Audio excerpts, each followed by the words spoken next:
cold sets into an unfamiliar body. A distant howling surrounds you, louder with each passing second. Insistent and invisible hands slap and tear at the membrane that protects you. Your first emotion is an involuntary and formless panic.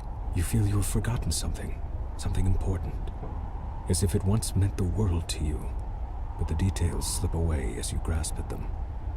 You force your eyes open.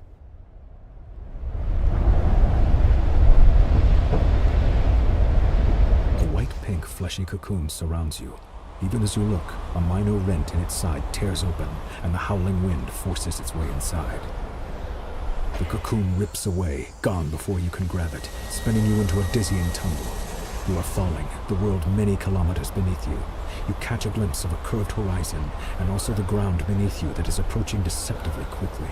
Above you, a small moon is slowly collapsing in upon itself. A corona of acid green and black energy playing around its edges. The wind buffets you and burns your eyes, but you don't need to see the details of the faraway ground to know you're in serious trouble. You won't survive a fall from this stratospheric height. A part of your frantic mind battles that technically you probably fell from a thermospheric height. You struggle to stay focused as the ground rushes toward you.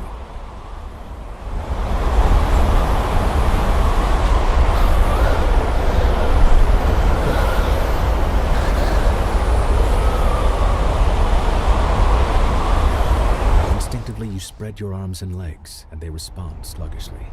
You stop tumbling head over heels.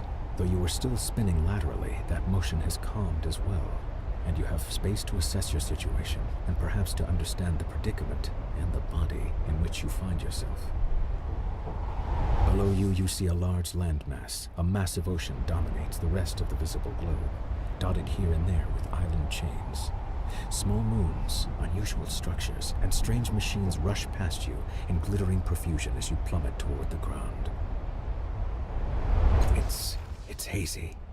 You were in a tall passageway, its sides slicked with dew, the air warm and moist, as if you were caught in the breath of a giant organism. You remember fleeing in fear and exhilaration, laughing through the terror. What was it that pursued you? Something ancient and cold, its coiling power the promise of oblivion. Its shadowed tendrils struck at you, and the walls where they landed were torn apart utterly, destroyed beyond any hope of repair. You leapt into a membranous cocoon and fell from the station, the moon. And then you were empty. But who were you? What was that creature? A word surfaces in your thoughts, and you seize it before it vanishes. Sorrow. The world fills your sight. You're about to hit. It hurts your mind to recall, but you push past it, a creature of the forgotten world seeking you out across the centuries. But it's not you it seeks, is it? It sought the man whose memories you shuffle through now, and you realize suddenly that you are not him. You were... who? Who were you? If you somehow managed to sidestep everything you know about anatomy, physics, and death, and you were surprised to realize that you do know something about them, and you survive this fall, you suspect that you might be able to reawaken a dormant strength you sense inside you. But who could possibly survive a fall from this height? You remember reaching an escape tube, and you remember being struck by a tendril of force, and then the fall. The fall. You open your eyes in time to see a riot of color around you, your descent barely slowed, and then agony flares throughout your body as a crunching impact destroys you. The last thing you hear is a rapidly cycling whine of energy, and then... darkness.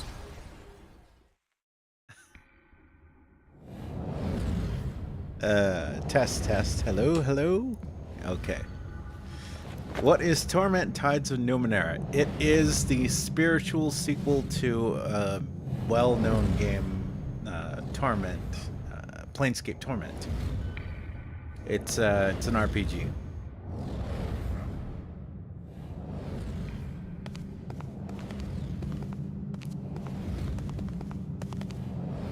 It's an RPG from the Numenera game set.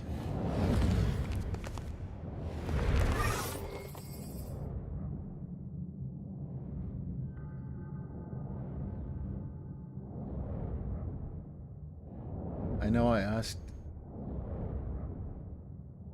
If it is Torment Tides and Numenera, I played the game. Oh, okay. It was a rhetorical question. I see. What's up? How you doing? Counting the days down until Rizia or Rizia? Rizia? I don't know how you'd pronounce that. 2 more days. 2 more days.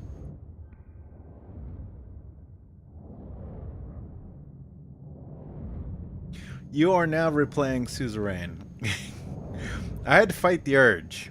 I was tempted to, but I was like, eh.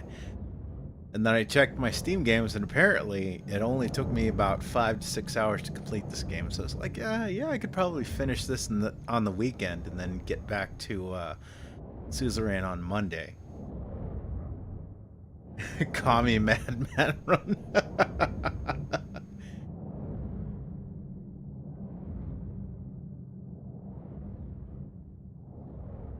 I'm surprised you're still up, though. Didn't you say 7 is prime Germany European hours? Actually, it's kind of funny. That's why I started streaming, because I was like, it's like given the amount of West American continent time zone, and because I don't have a lot of, like, I don't even think I have any, if at all, any Asian continent. So I mean, it's kind of a dead zone between the area of the Western United States over to,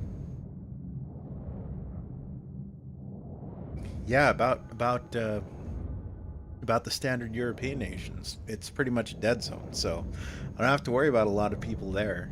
I just decided to randomly start streaming. Oh, it's 9 p.m. now? Oh, that's not late. You can stay up for another, like, 6 hours. It's only almost, no, wait.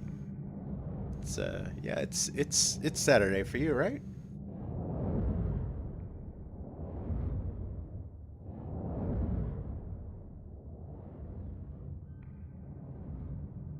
Also, fun fact, I backed this game back in the day, so my name is somewhere in the credits.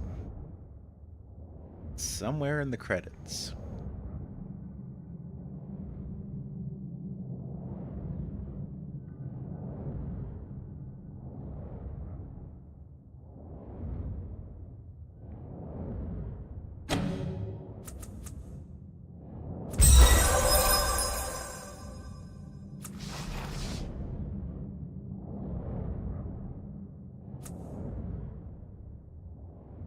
You carefully take hold of the bowl, avoiding the teeth on the serrated rim. With a deep breath, you move it over to the glowing pool of fallen light.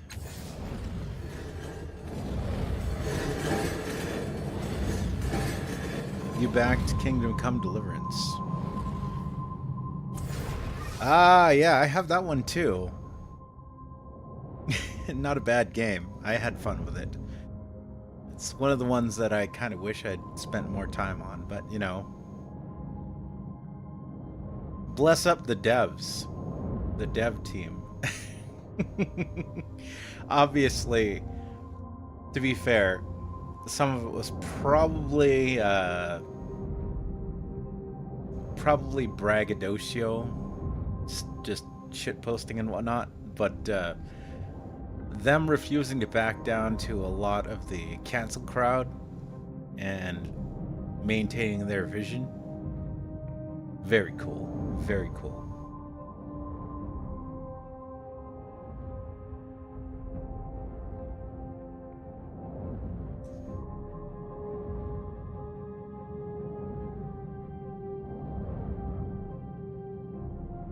Drop by drop, the bowl fills, ripples spreading over the blurred outline of your reflection. A pale blue luminescence stretches into the corners of the room. A clear radiance spills across the segmented floor, washing away at the nearest shadows and pouring into your mind, melting the ragged edges of your fragmented thoughts. You are not whole. Not yet. But you have begun to heal from the damage done in your long fall. A voice calls out from somewhere high above, beyond the reaches of the spreading light. Hello?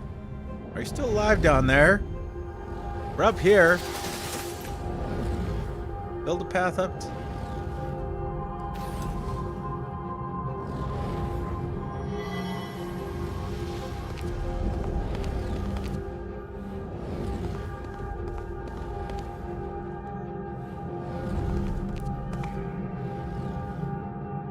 The release version was incredibly buggy.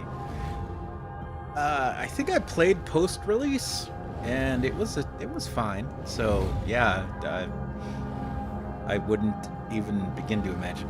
A lot of the haters were probably going mad over that, though.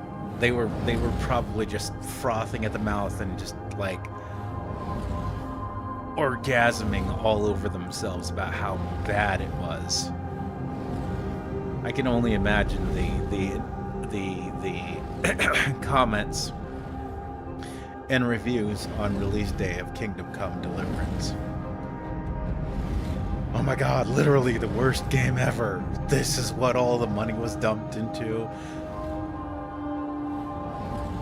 And it's like, all of these people, all these people only fucking cared because the TV told them to be mad about the game, because the game was like, yeah, historically speaking, there were no black people or minorities in fucking Poland. It's Poland, right? It was Poland, I think. Yeah, there's no there were, back in that era, there were no Polish, there were no black people, there were no whatever. I mean, even if you could theoretically say there was one or two out there, like, they were a rarity. It's like saying, oh yeah, albinos. How many fucking albinos have you met? I can safely say I've met zero albinos.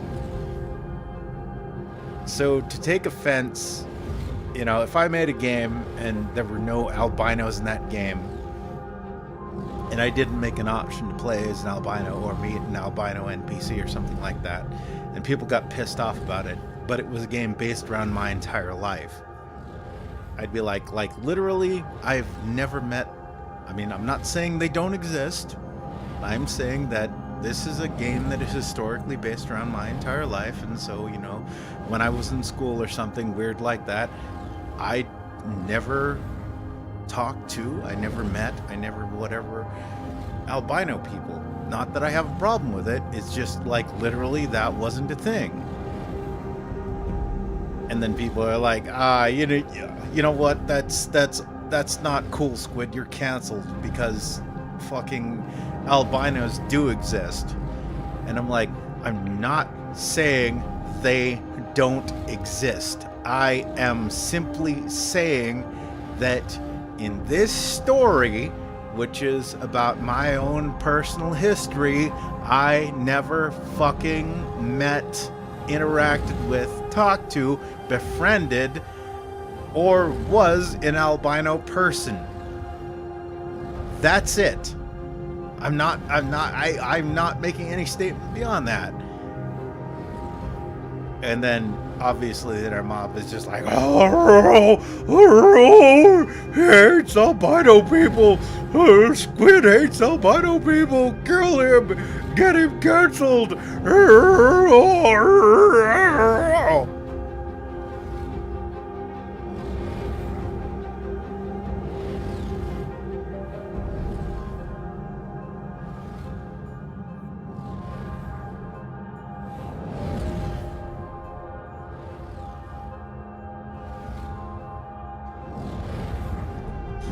Obviously, the only blacks in medieval Europe were some of the merchants, and they would obviously never go to some shithole village.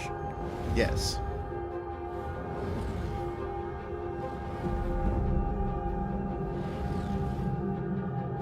Like, yeah, if you were at a trading port, or possibly if they were a big enough dignitary or some sort of person of import, maybe in a royal court somewhere, you might see a black person.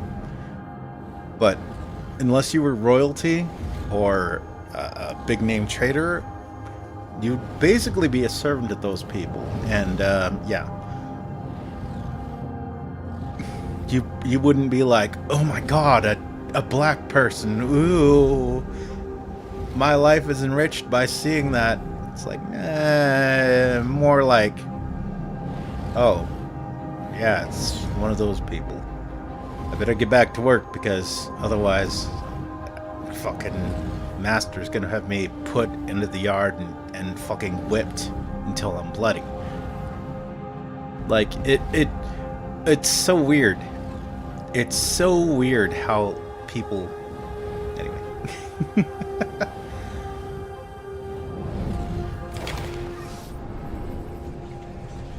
As soon as you touch the orb, a memory floods your mind. You stand in front of a rusted door. The air is humid and dark. Dank. Dank. Dank. I'm all fucked up, man. I'm not kidding.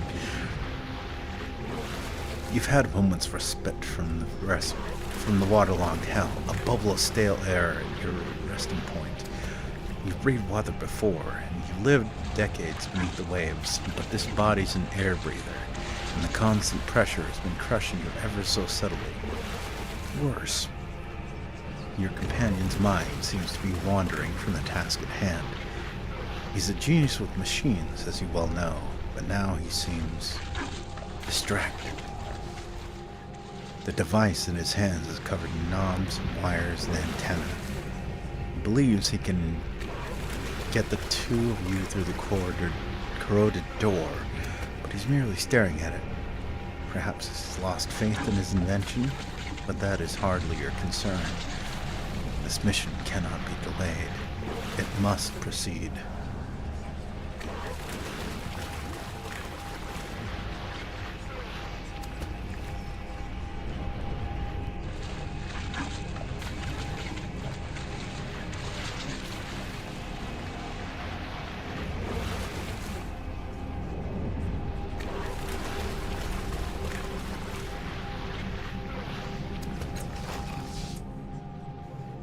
Your words echo clearly, and he looks up, surprised, as you cut through his indecisive gaze. He grimaces and says, "All right, we'll be through the door before they catch up." His fingers make minute adjustments to the knobs and blinking levers of the device, and the stale air of your bubble freshens as the door swings open. A dark hallway lies beyond, a passage that links to the water-boarded cells in the aquatic viewing areas. What you seek lies there. Moments later, you're underwater again, your hands closing around a strange yet familiar artifact. You needed to complete something. It hovers above the pedestal, rotating in the dark water. An electric current runs through your fingers as your hand crosses over the vertical plane of the pedestal, and an iridescent field coalesces so fast that the wave of pressure dazes you for a moment. The rising pulse of a sonar alarm ripples through the water. The guards won't be far behind.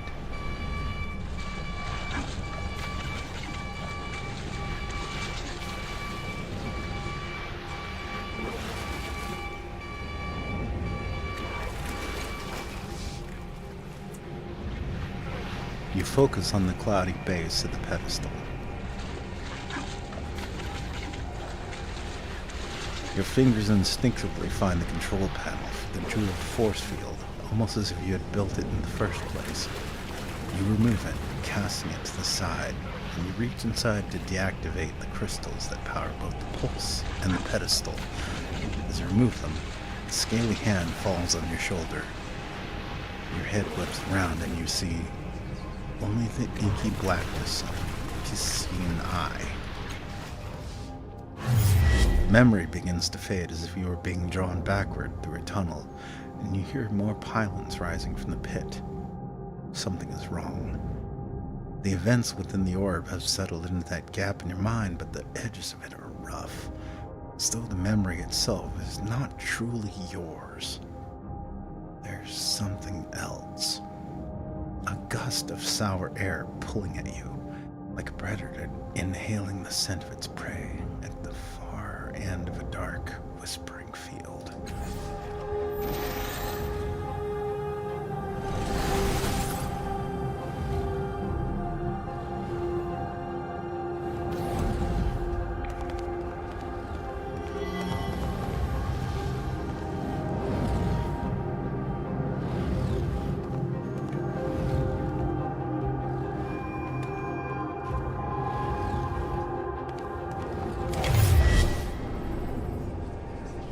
You stand beside a woman on a verdant crag.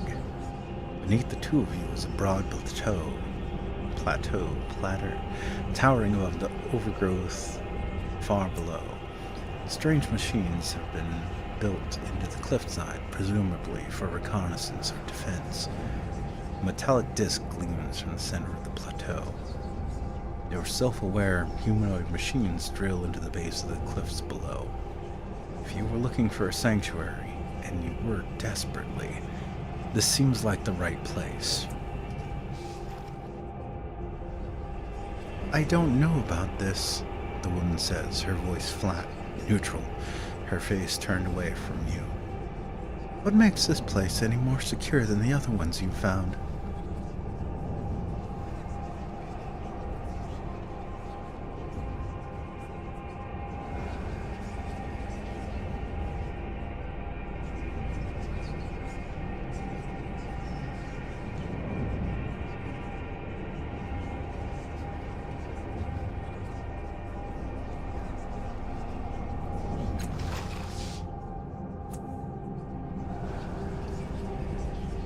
A slight chill enters the air as you describe the potential power of the metallic disc below the sealed vaults beneath it. She nods. So that's what your servitor machines are doing down there. You've already chosen this as the site, haven't you? She waits for your affirmation and says, "All right, I'm convinced." The two of you sketch your plans for the sanctuary, drawing schematics and architectural diagrams. Then you descend onto the plateau to examine the open ground. The woman suggests having one of the servitors build shelter for your time here. You try to draw on one of the constructs away from its task, but it doesn't respond to your voice. When you lay a hand on its shoulder to reinforce your command, it whirls and strikes you across the face with an inhuman speed. It turns back to its task, ignoring you. Your companion helps you rise. Your companion helps you rise, and laughter in her eyes. It seems your construct has other ideas. What's the matter with it?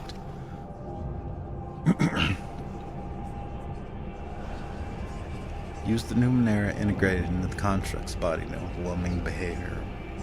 Examine the construct from mechanical forms.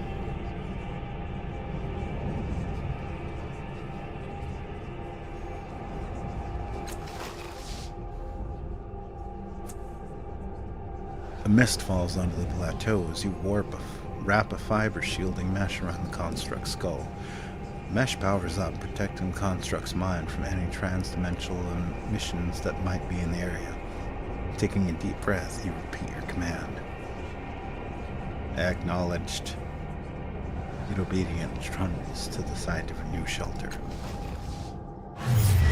The image freezes, then fades, and you feel the memory filling the gap in your mind, block by jagged block.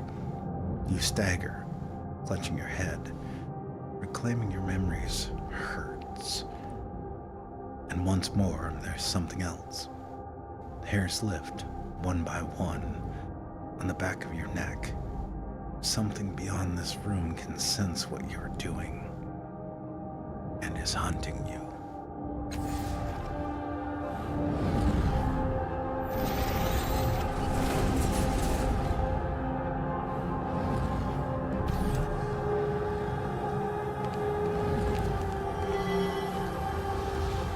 Can we check out any of these doors? Countless scratches and wounds mar the surface of those doors. Someone made a great effort to get inside, to no avail.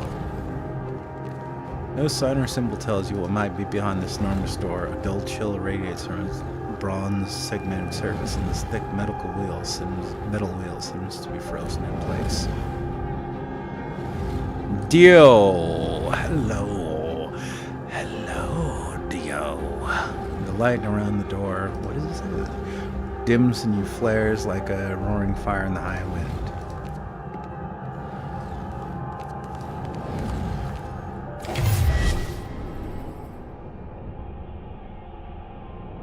A vision of a city springs up around you.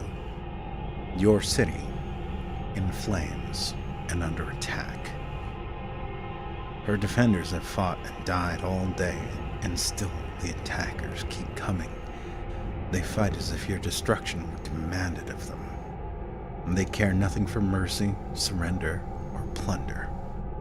What they want is blood.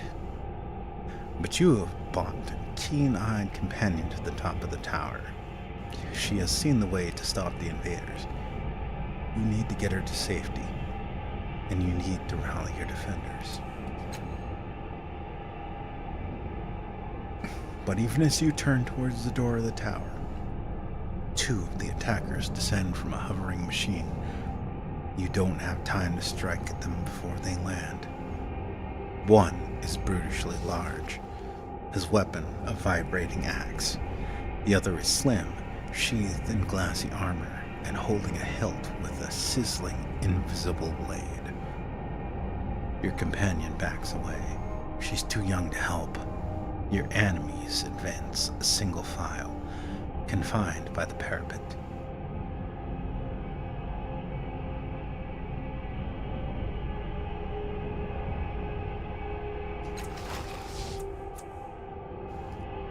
Memory seems crystal clear. The giant is menacing, it's true, but the invisible blade of his companion is more worrisome still. The energy field that flickers and wavers around it suggests that she can carve matter at the molecular level, tearing pieces of her target into nothingness. If you're to save yourself, your best bet is to tackle her first. She is struck behind the giant, waiting her turn to attack you, unable to bring her weapon to bear until he's out of the way. But it's clear that she expects him to handle you, and her eyes rove behind you, her focus on your ward. She's certainly not expecting you to dive between the giant's legs and come up inside her guard. She can't bring her blade to bear in time, and you drive your dagger up under her chin. You catch her before her deadly blade drops onto you. Really? Silence, you.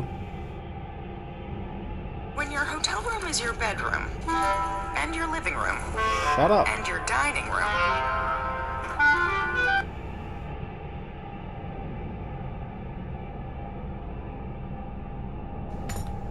I don't care what the hell you're trying to notify me of. I don't care.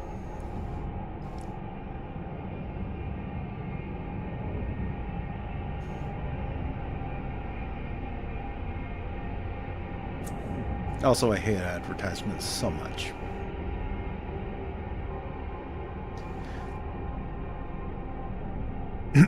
Where was I? You catch her before her deadly blade drops onto you and spin her around. The weapon slashes into the giant, and he topples, bisected. The immediate threat ended. You focus on finding a way back to your allies. You open the tower door and rush down the stairs. The door at the base of the stairs is slightly cracked, opening just a bit into the hall, and you hear more of the enemy soldiers beyond.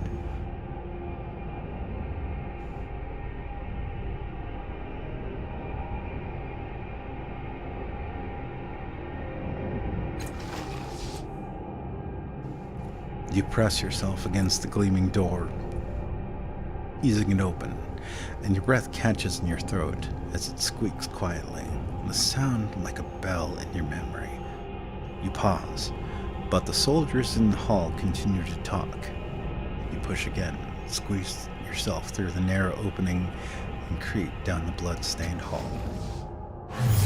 The memory begins to fade, and you find yourself back in your own body. Your temples throb with the racing force of your heartbeat, and the reclaimed memories blaze within you like a bonfire on a mountain peak, visible to every predator for kilometers around.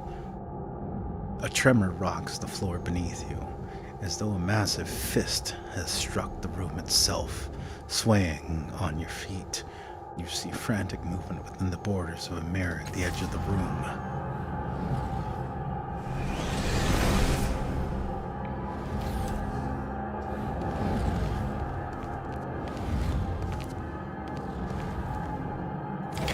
Our moment of choice has arrived. The border of this mirror is lavishly decorated with a dizzying number of interlocked symbols, daggers, masks, paintbrushes, amulets, and more. But that's nothing compared to what you see in the glass. You see a vast crowd of people, exact doppelgangers of you, shoving, arguing with, and fighting each other. Most are drab imitations of you, but a precious few are vivid and pull at your attention. Each of them bears an intricate pentagonal tattoo on their head.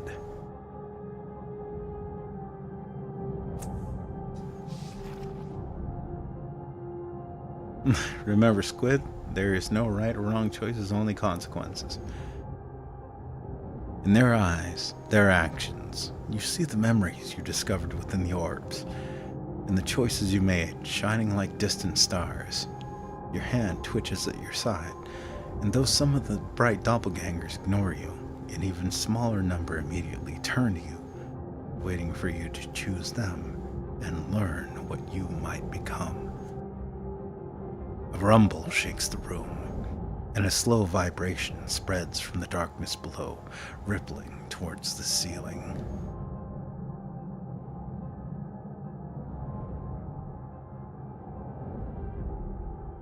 Start making doppelganger orgy. Ha!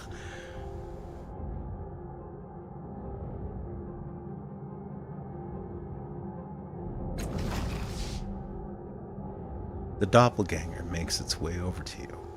It's about to speak when a thuggish figure charges out of the crowd and shakes his knife in the doppelganger's face. Speaking in your voice, the doppelganger raises a calming hand, appealing to the thug's better nature with a combination of disarming wit and outright lies. Scowling, the thug lowers his knife and apologizes to the doppelganger for the trouble. I only got 2 choices this run. That's interesting. You blink, and the doppelganger is gone. Or so you think at first. You can hear, just for a second, a low chuckle somewhere behind you. And he says, "Nothing personal, kid." When you finally blink, it stands before you once more, behind a glass where it belongs, waiting for your decision.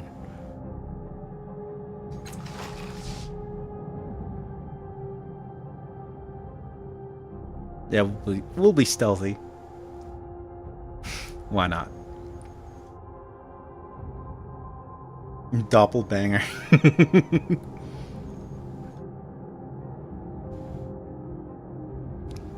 The remaining doppelgangers scatter for the edges of the mirror and vanish. Your chosen identity steps forward. Its appearance changes as it steps out of the rippling glass. Its face reflects confidence and cleverness. Shadows of weapons flicker in and out of its hand, and a few devices shimmer on its belt. You get the feeling you would be comfortable in a variety of situations. The word Jack sounds in your mind.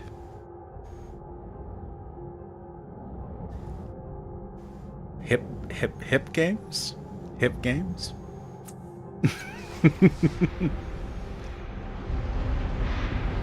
Your doppelganger continues walking, stepping into you, filling you, making you whole.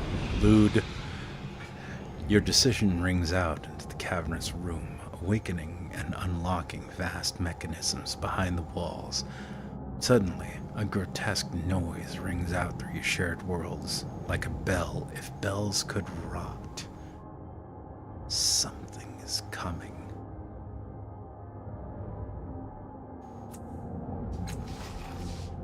The mirror fades, leaving a dark, open doorway. You take a deep breath and step through.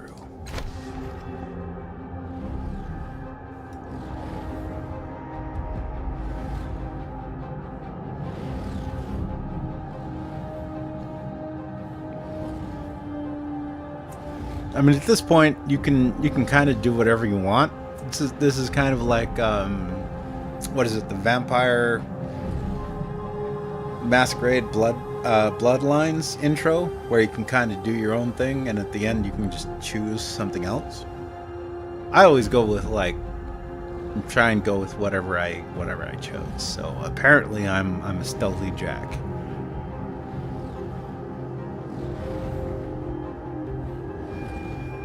I like Jacks, so that's not necessarily as bad.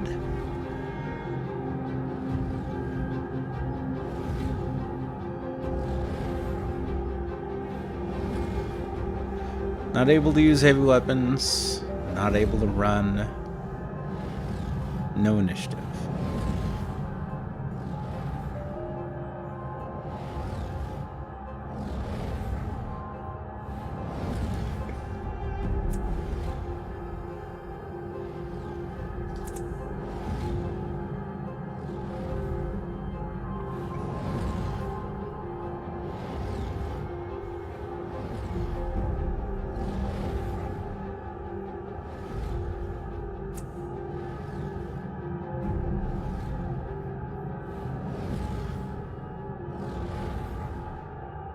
Oh, fucking damn it.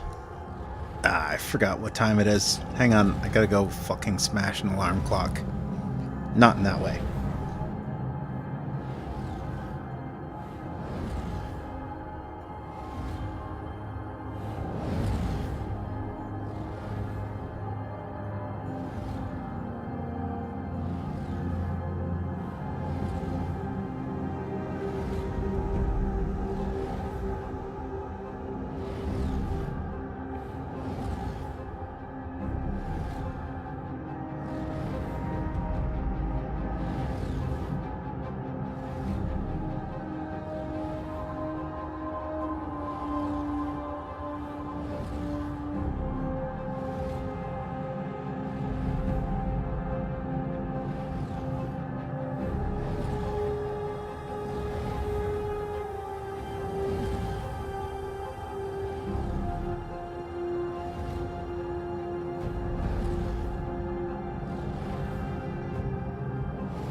Okay.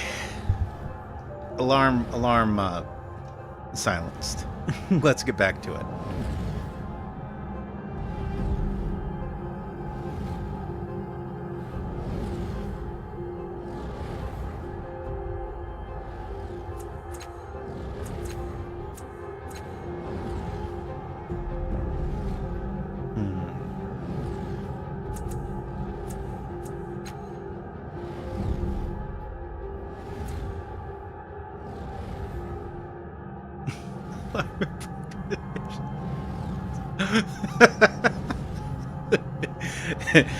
No, he said, not like that.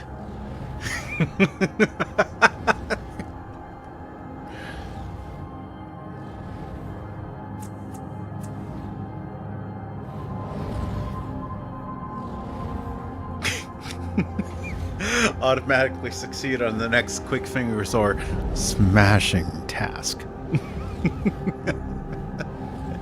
Automatically succeed at smash, eh?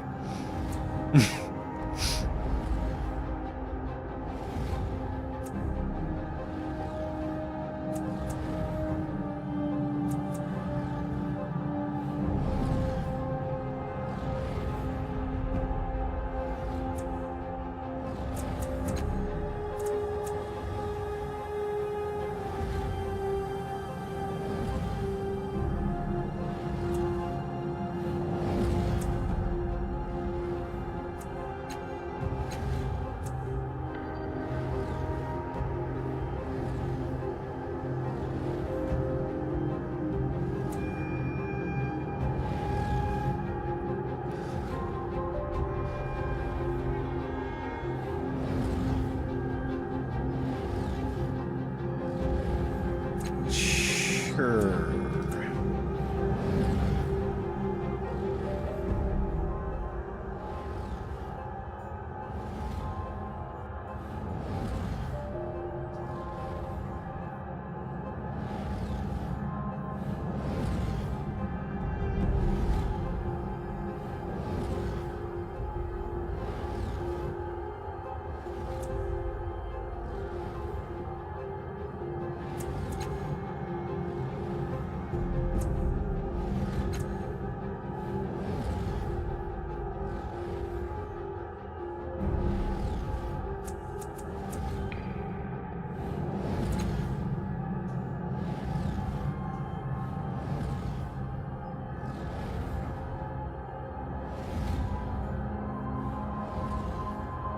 We'll stick with stealthy.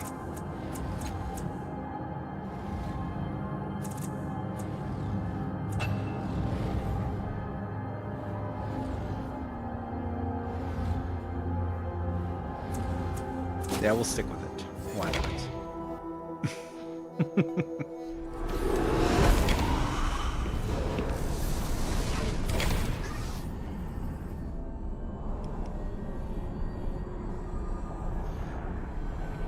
Everything about this spectral figure seems dreamlike. He is a hazy silhouette who seems to be made of blue glass smoke. He wears stylish, well-cut clothes. His handsome, bearded face seems hauntingly familiar, though you've never seen him before. He breathes a sigh of relief when he sees you. We weren't sure that would work. We pulled our strength and channeled it through me to reach you, to wake you up. He glances at the other figures here and frowns unhappily. It took more out of them than we thought. The other reflections, they're more like shadows now. Look, I'll bet you've got a lot of questions. This whole place is basically your mind. Your body's still out there in the real world, healing from that fall. You need to get out there and finish the process. It shouldn't be too hard.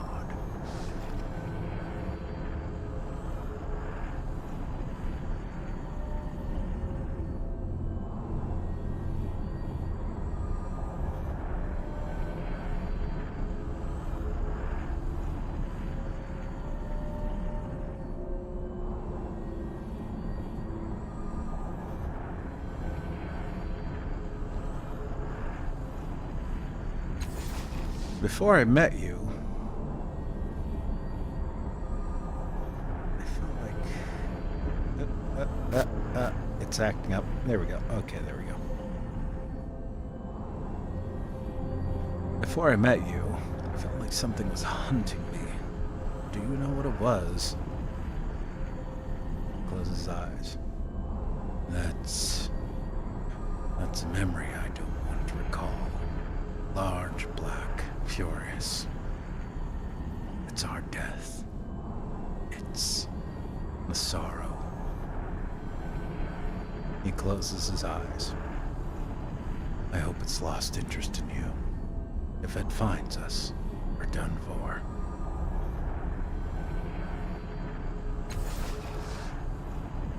You said I had to finish the process. What do you mean by that? After you wake up from this dream state and attune to the tides, you'll need to find something called a resonance chamber. Your body could have landed somewhere near it. Just climb inside that and everything will be fine.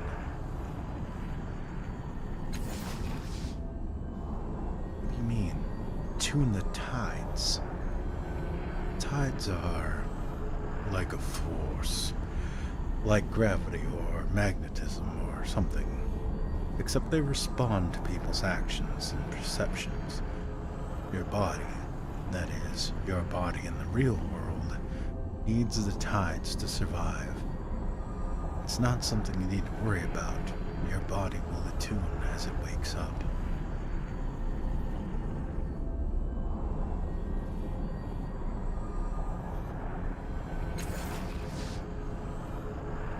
If this places my mind, why don't I remember any of this? Any of you? It's your mind. A construct built to, I don't know, share thoughts? Store your true self? Wait, you know how people say, in the first place? This is definitely the first place of your memory. Well, it was the first place for me, anyway. You'd probably know better since it's yours. If you don't remember now, maybe it'll come to you later.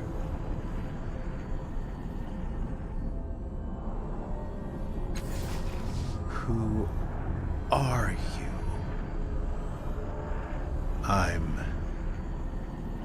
He pauses and looks down at himself, considering a long time before answering. I'm you. I'm a part of your mind, a splinter. I was waiting here for you. We called you with the memories of the others who are here. I don't know what happened next.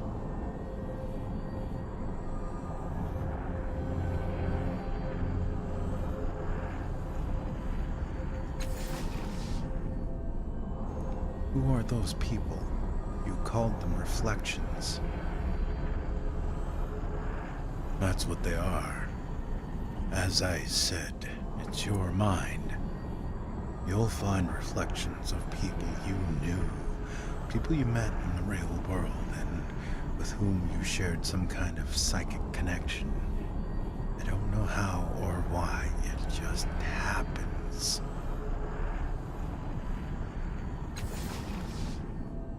What's a resonance chamber? I remember pieces about it, not the whole. It's a crystal sarcophagus. I remember it having 5 mechanical arms around it and a metal ring set in the floor. I think we were aiming for it when we fell. When you open your eyes in the real world, it should be nearby.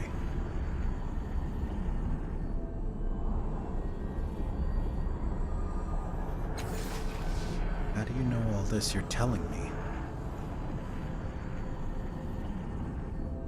I'm just a part of you. I look at you and I know this place was made for you, for us. And I remember pieces of knowledge that came to me when you asked her questions, but that's all.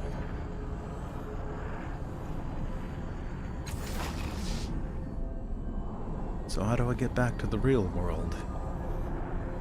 There's a portal down there. It'll take you back to your body. Just step through it. And the whole tides thing should take care of itself. When you wake up, find the resonance chamber and activate it. Then we can... What in the hells is that?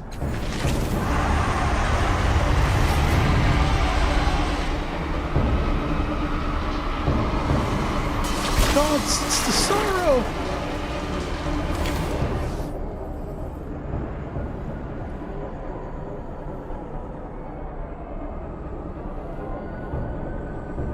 The sorrow is anchored to those reflections. It's devouring their power. We have to get rid of them. Destroy its angers, or else the sorrow will erase us forever.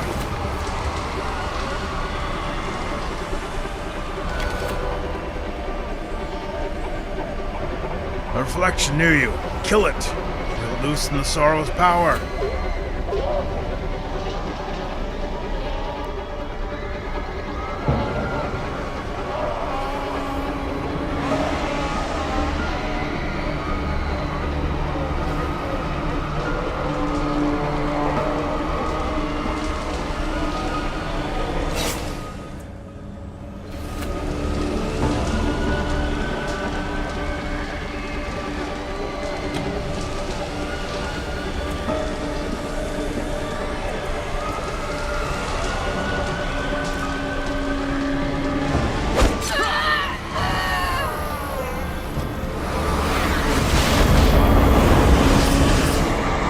What in the... It's escaping.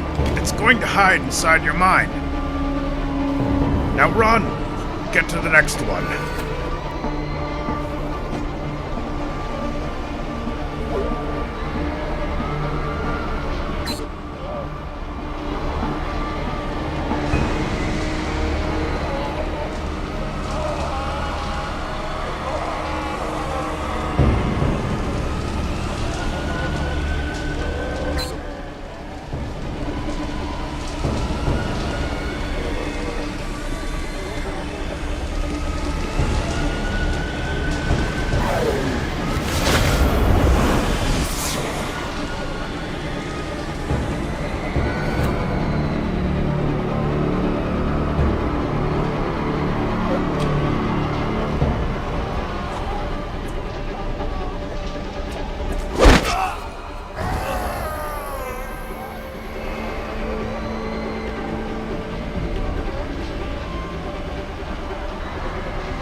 What is it doing now? It's infecting.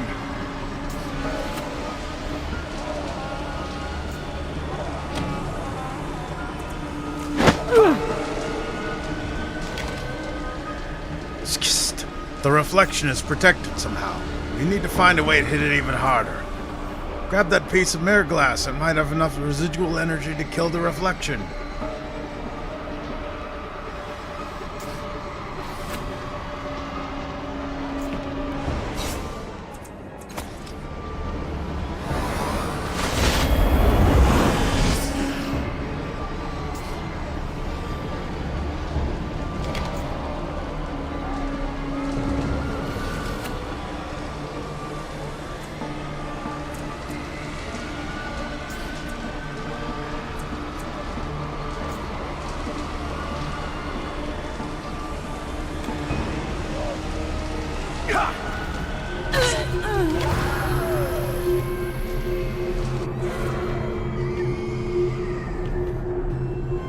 I lived, bitch. You pried it loose. That thing is a cancer, an infection. It's unstoppable, but you stopped it. I can't believe it found us in here. That thing, the sorrow, it's been hunting you. It's what killed you in the first place.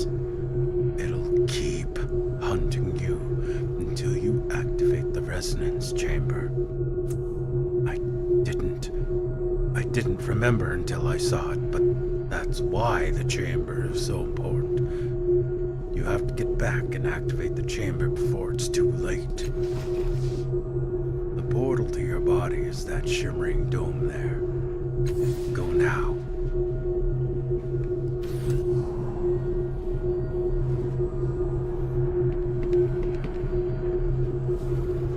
The swirling depths flicker with mysteries and powers you cannot define.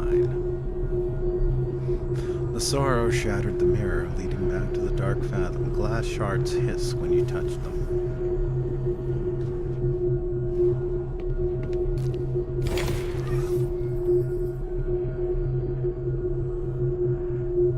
I've told you everything I know. Until you get to the resonance chamber, I'm as blind as you.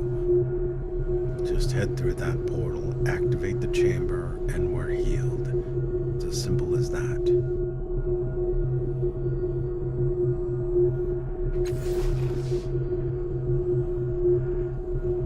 What is the sorrow? That thing that was here, that enormous shadow, that was just the smallest piece of it. You felt it. You saw it.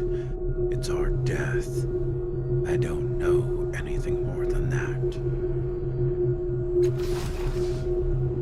Alright. I'm gone.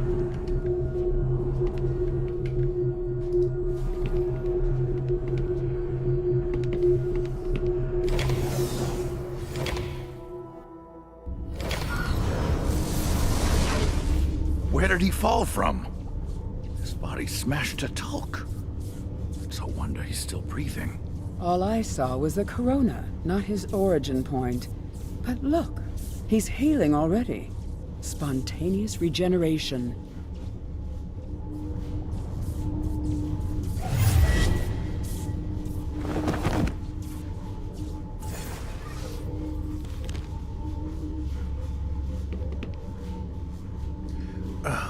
What was that? What did you do, Castledge? His tone has become accusatory, suspicious. You open your eyes. The first thing you notice is this man's kaleidoscope of tattoos writhing across his forearms. He wears a long, dark coat, belted at the waist, supplies filling the pockets. His boots are worn and stained with years of travel. You blame me? He emitted an internal physiological reaction in response to the fall, probably related to that fantastic healing process. Obviously, Algern. Her voice rolls and hisses, and you have to rub your eyes to be sure that you're not seeing double. Faint echoes of her actions trail from her, each nearly mimicking her. Some act and react to stimuli you can't perceive. Her vivid hair and outrageous clothing remain constant through these shadows. Oh yes, it's obvious, Calistige. His voice is grim and clipped. Then he sees you looking at him. You're no ordinary mortal. We know that much. Start talking. His face is hard and set.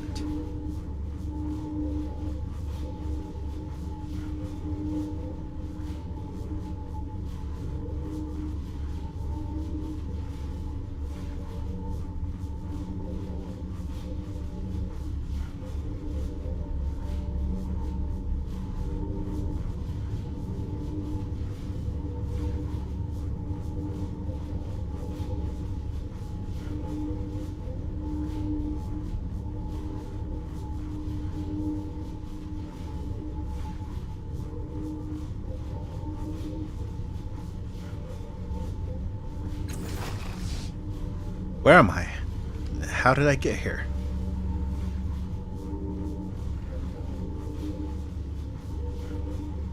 You built the dome. Don't you recognize it? You know he's not the changing god, Algern. It's his face.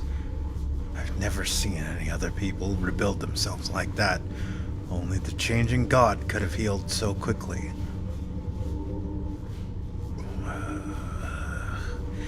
Maybe you could help me for a change. You know what this means to me.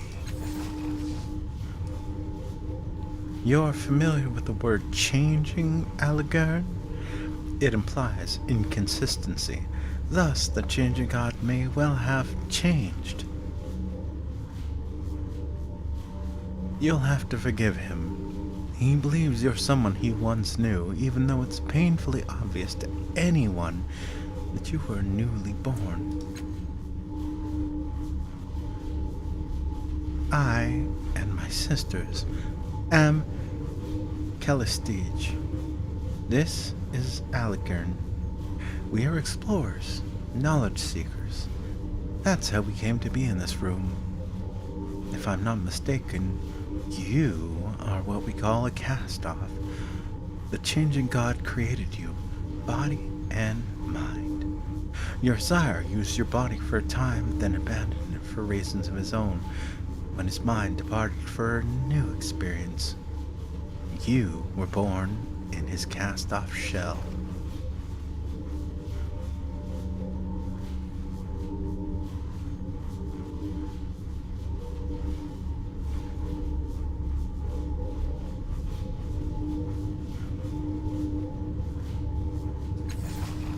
Before I awoke, I was in some kind of dream-like labyrinth with a glowing specter.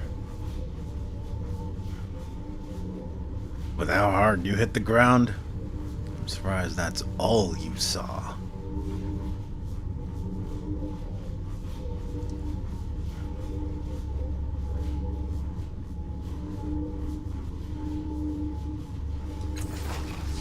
So you say I was born when the changing god left, but why am I not dead? I used the cipher to slow your fall further, but the damage still would have killed an ordinary person. Think about it. If you're the kind of person who can make your body into anything you want, what do? If you constructed bodies for centuries, you want to make each one better than the last. You want to live forever. You're not going to let your life end by accident. No, you'll make strong bodies, fast, powerful. Maybe throw in regeneration while you're at it.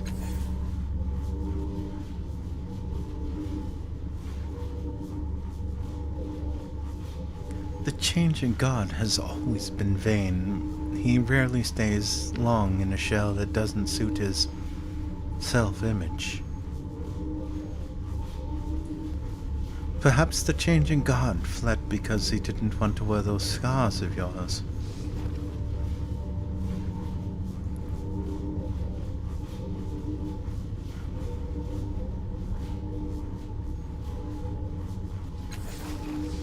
Do you know anything about the tides? I've heard that term before. A subject your sire studied in great depth. I'm afraid it isn't my field of inquiry. Hello. Hello. Welcome, welcome. How you doing? How you doing? How you doing? Always good to see people popping in and saying hi when I'm playing random games.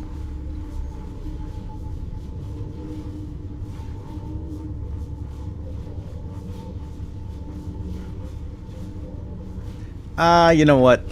I think I'll be nice. I was just gonna do this as a quiet little stream and not announce it, but I figure I'll announce it for the people, since I've already got people popping in. Pardon me for a moment. Gonna do some advertising. I will be right back, and we'll continue the game.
Okay.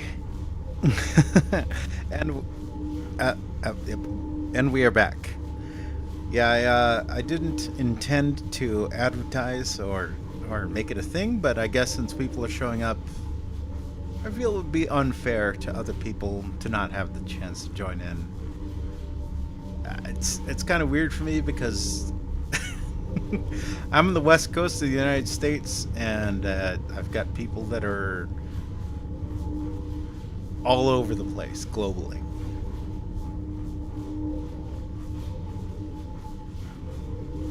YouTube recommended me your stream. I guess I'm not the only... Oh, well, welcome. Thank you.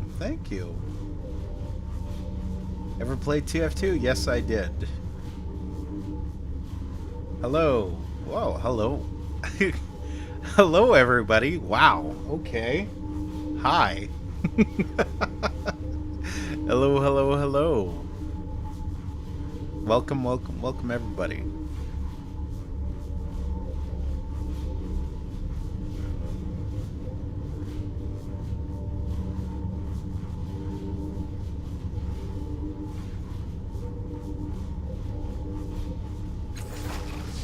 That blast of energy when I woke up.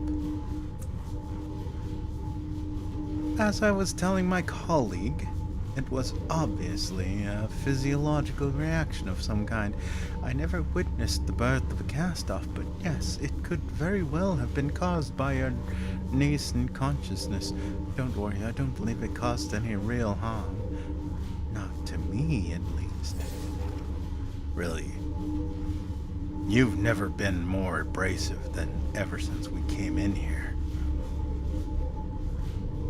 She just can't empathize with other people unless she's experimenting on them.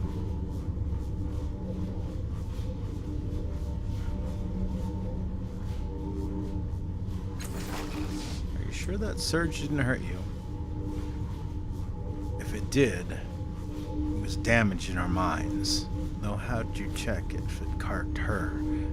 I couldn't say. Tough finding normalcy here. And at least we know it didn't hurt Alagern.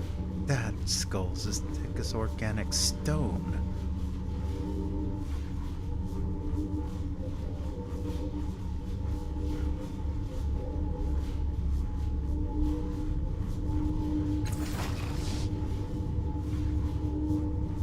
The changing god abandoned my body. Where is he now? If he abandoned your body, then his consciousness has fled to another. He eyes you keenly. Oh, to stop! The look she gives Alagern is equally piercing, amplified by the withering glares of her sisters. There's one thing we know about the changing god, dear. It's that he always has a contingency. This child was born here. The object of your obsession will have to be reborn somewhere else.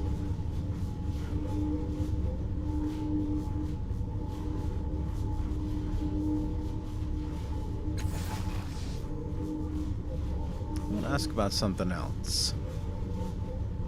Of course, child.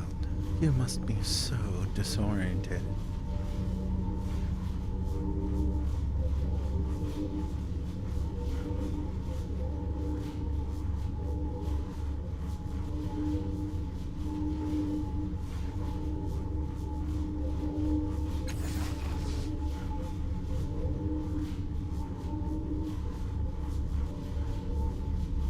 Can I ask more questions about this cast-off body?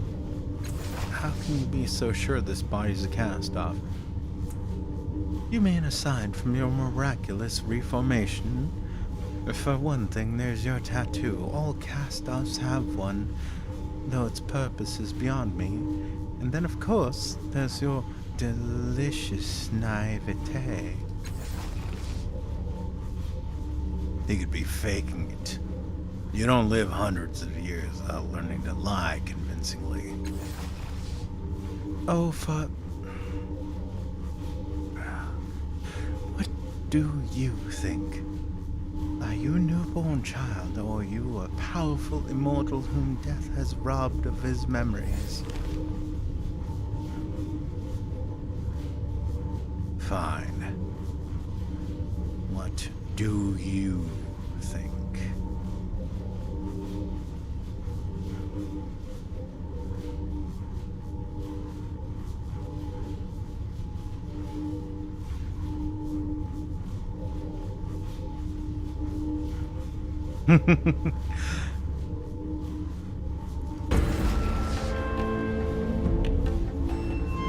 You obviously knew the changing god, Aligern.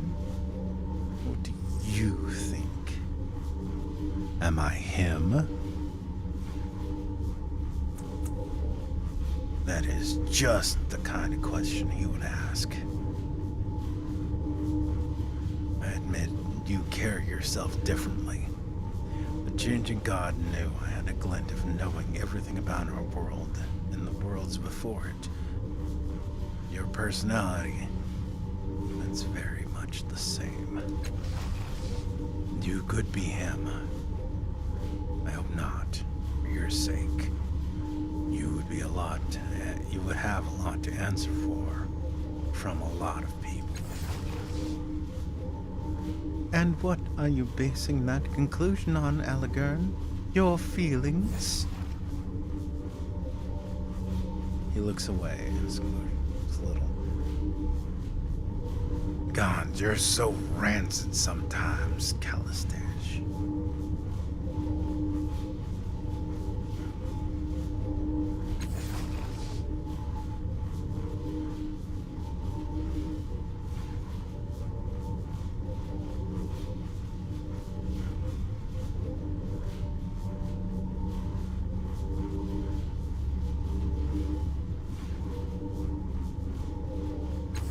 Why do you seem to hate this changing god so much? The ghost of a smile touches his mouth, as if he's privy to a joke, but it doesn't reach his hard eyes. He has lived longer than anyone in the Ninth World. Hasn't been much of a philanthropist in all that time. He's helped some people, sure, but it's always been in his own self-interest. He's gotten away with a little skist over the years.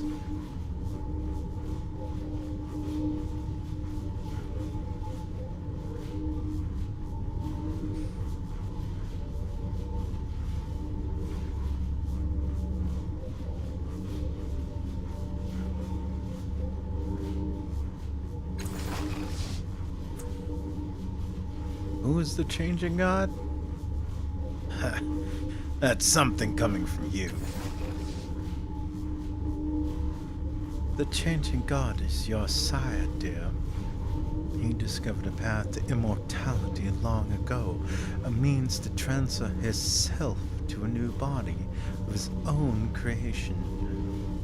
I don't think he knew, however, that when he abandoned one body, another mind was birthed to fill the void. Oh, he knew all right. The only thing the changing god cares about is himself. He doesn't give a single thought for those he leaves behind.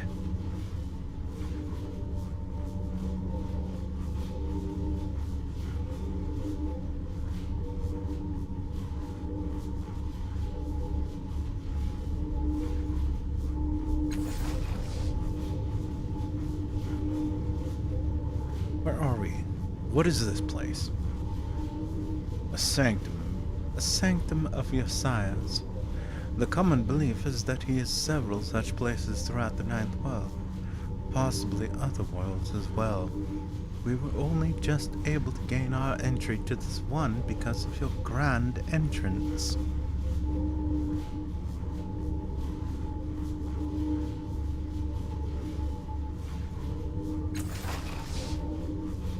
Are there other cast-offs?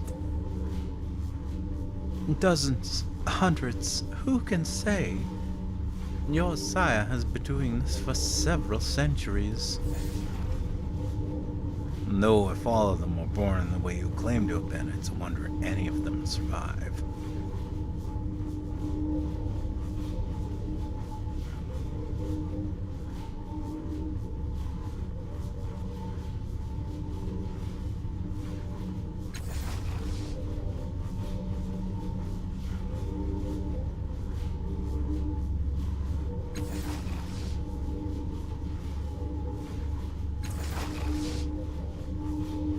If falling from the sky didn't kill me, is there anything that can? An excellent question. Having seen your regenerative abilities in action, I suspect they are primarily physical, a regrowth. If that's the case, you'd be unable to survive most varieties of psychic or molecular decomposition, disintegration, conflagration, and so forth. Degenerative diseases could pose a problem, and I know of several entities capable of psychic destruction.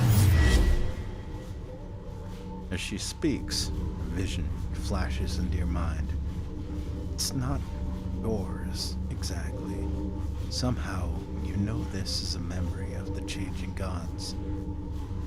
You're in a dark room, lit by a myriad of blinking lights and holograms from the many machines surrounding you. What about a body that can withstand the sorrow's attacks? Says a voice. It seems to be coming from one of the machines. No, you reply.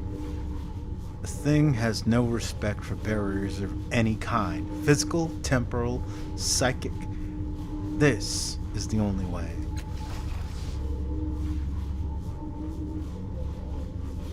With a series of gestures, you bring up an image of a crystalline pod.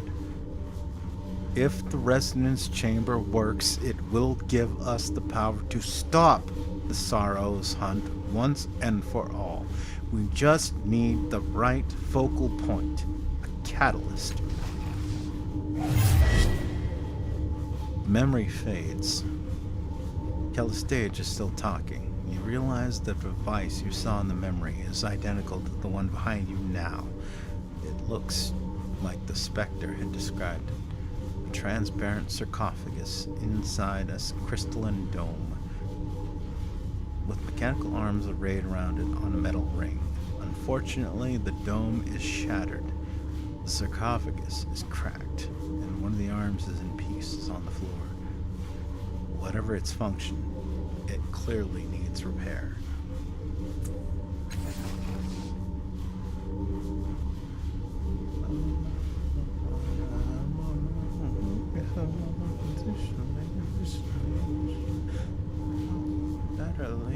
Additionally, or flesh-eating viruses, one presumes disfigurement by the iron wind would likewise be devastating enough to... I think I gets the point, Callistage. I saw a vision of myself in another time and place just now. You didn't see it too, did you? Do either of you know anything about the sorrow? Who's the changing god again?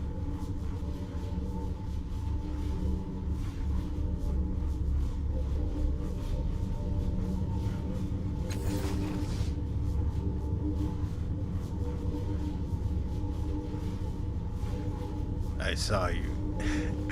I saw a vision of myself in another time and place just now. You didn't see it too, did you?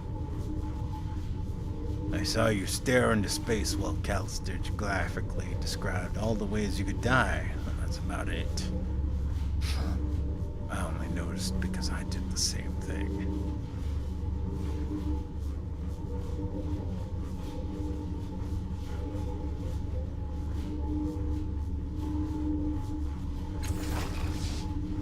Do either of you know how to fix that crystal chamber there?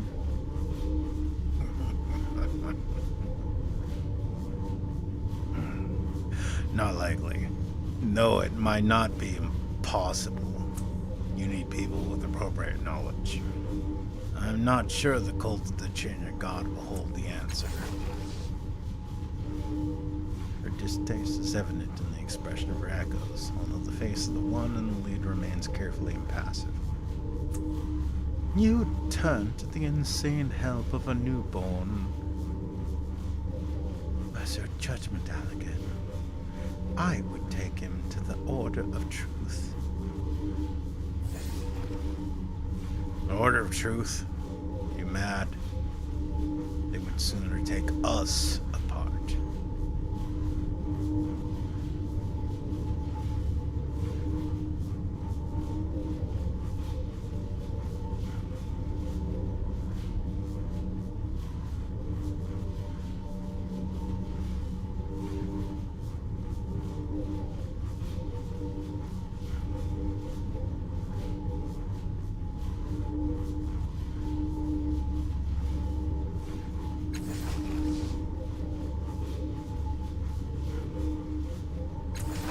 either of you know anything about the sorrow? I've had my share of sorrows, but never the sorrow. What's that? Disease. I know nothing about it.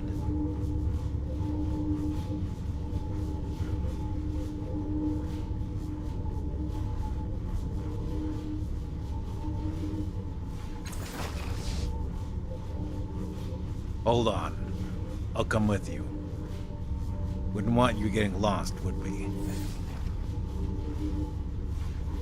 Suspicious as always, Allegan. Child, the world is an exciting place, but it is full of dangers. Rest assured, one of us will get you safely to where you need to be. I'll be right behind you. A sunny smile crosses her faces.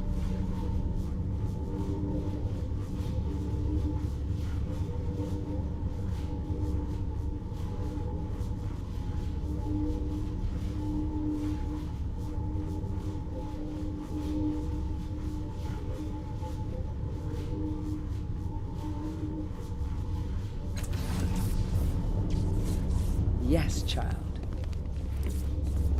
Wait, what? That's possible?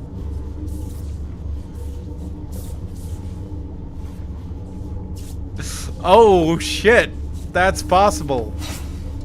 I'm saving that.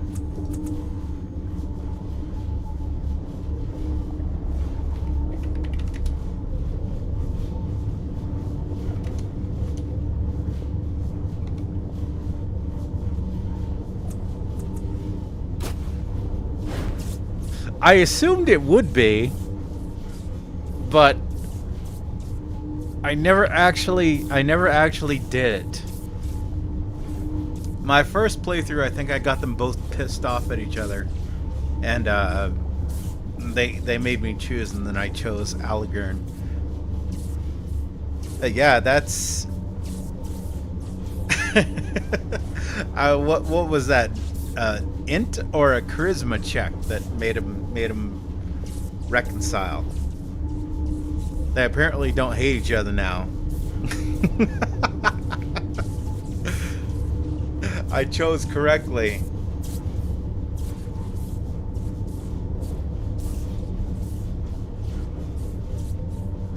That's funny. That's very funny to me. 1 second.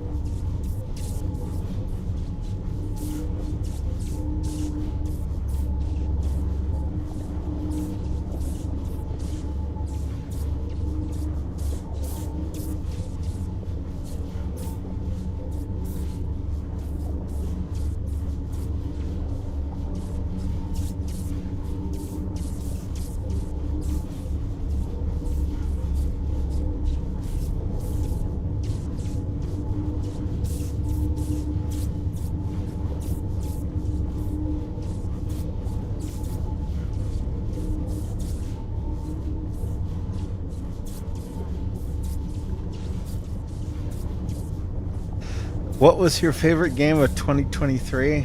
I think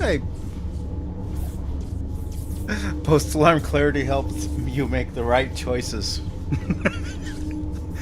I thought I posted that. Favorite game of 2023. Let me alt tab out here and check. Is it still available on Steam to look that up? Is there a way or a link to look that up?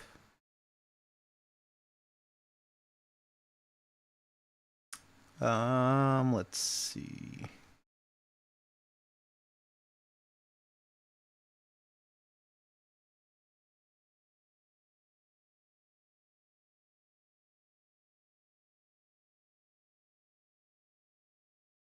No, it wasn't. It wasn't Gundam.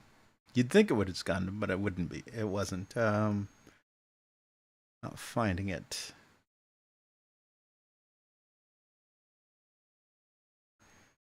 Scroll back through notifications. Nope.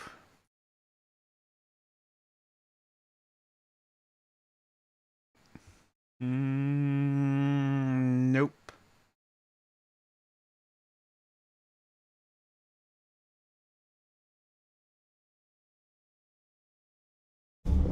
Try and remember what it was.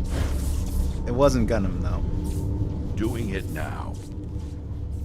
But yeah, I am in new, unexplored territory. This is like the first time I've ever actually managed to convince Castellich and Allegern to stay in the party.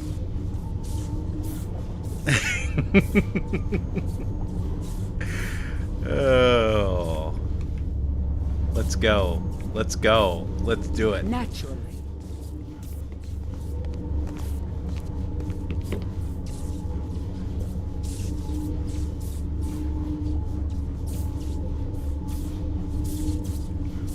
It's a plan.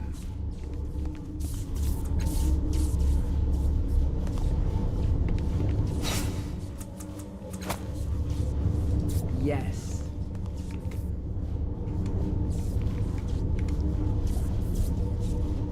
Tiny glowing moats float through the interior of this tower. Each one is surrounded by much smaller moats, like thousands of worlds circling their suns. In this world, then. The flexible tubes are attached to this machine appear to be a later addition. Someone cobbled the device together, but its function is unclear. Yes. Broken fragments of the dome ceiling are scattered on the floor. They appear to be made of transparent synth. Of course.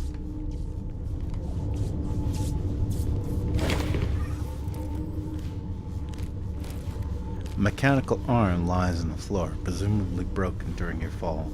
Sparks pour from the arm's shattered housing, filling the air with a greasy stench.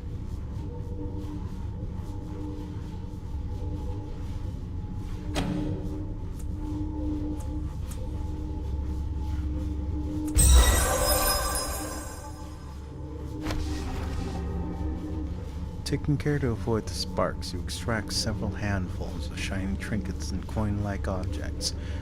You recognize their value at once. Such objects would be accepted as shins, the informal currency in most regions of the world. So you gather them up and take them with you.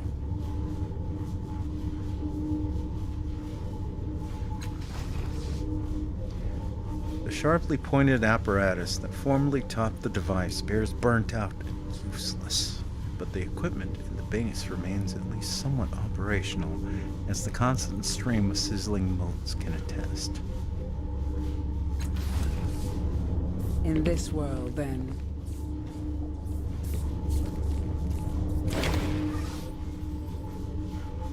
Sunlight falls through the ravaged hole in the roof on the sun resonance chamber. It's hard to believe. Let me do a quick search on X, because I'm curious. It wasn't all that surprising or amazing, but I'm pretty sure it was obvious.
Nope.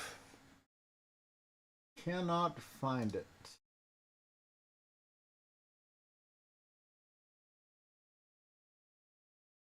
Did I post it in community notes? That's the other question.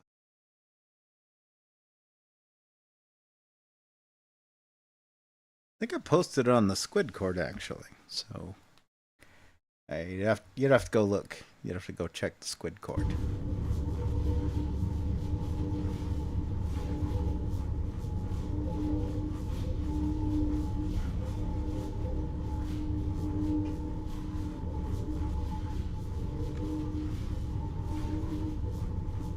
Sunlight falls through the ragged hole in the roof onto the shattered resonance chamber. It's hard to believe that you did this.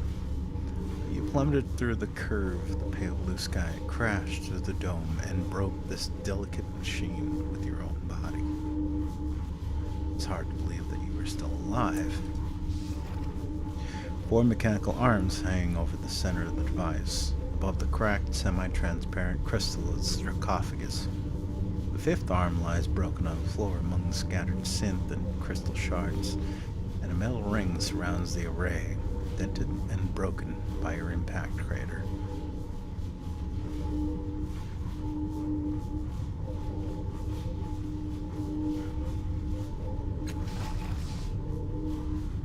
The padded interior beneath the coffin's cracked lid looks like it was made for a human body. Despite the damage, you don't see any way to open it and get inside. You glance between the sarcophagus and the needle-like protrusions at the ends of the arms above. It seems likely that using this chamber would not be a pleasant experience. Cables run from the machines along the dome's walls to the base of the suspended arms, each of which is capped with long needles, aimed at the cracked, coffin-like chamber at the center of the platform.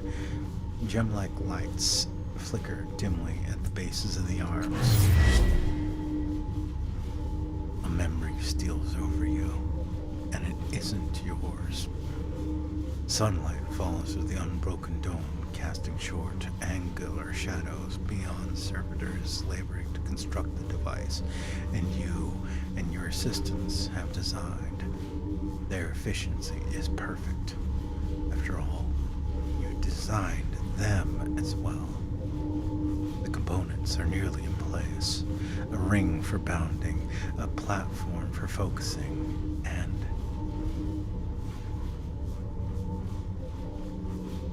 5 injectors, 1 for each tide.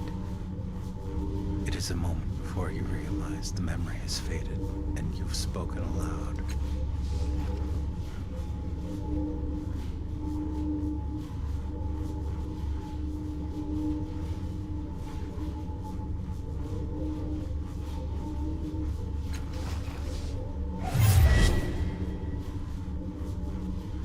You feel the slightest hint of resistance every time you cross the ring, and now that you're paying attention, you note that your breath is echoing in your ears, as though you were inside a glass dome.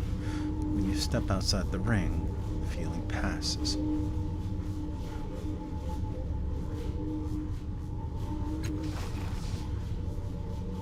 Jagged fragments of crystal are intermingled with synth from the shattered dome above. The crystal shards glitter in light like captive suns.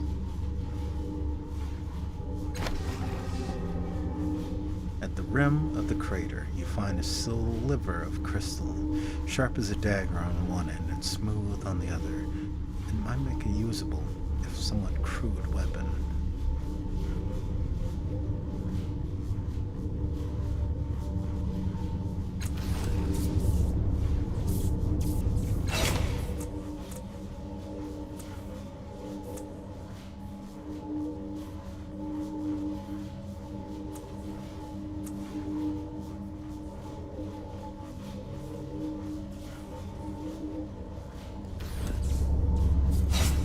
Alright, I think that's all we can do.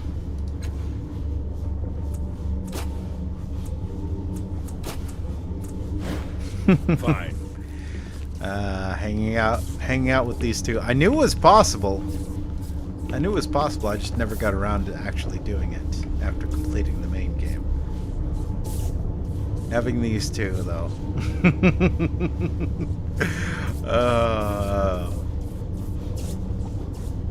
This is some what is it? Love is War. Two tsunderes angry at each other.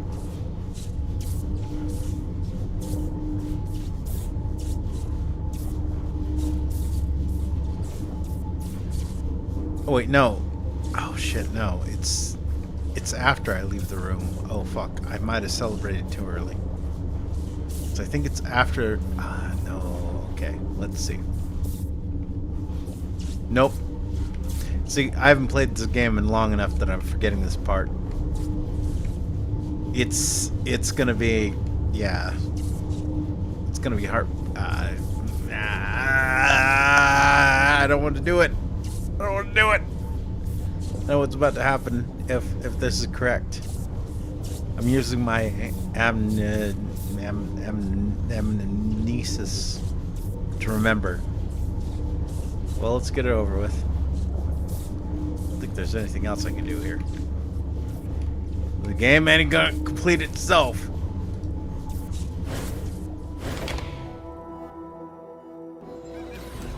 I need to talk to you.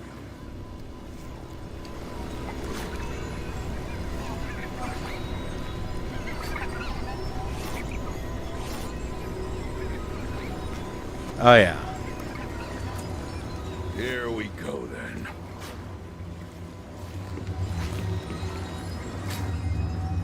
Done.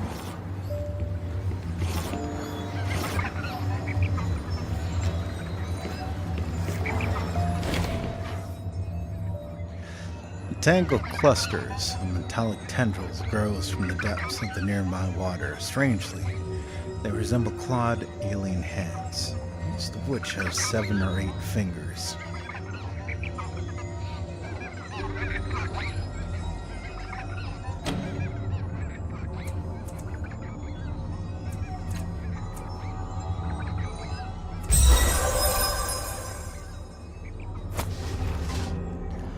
Grip the hand nearest to you and snap it from its roots.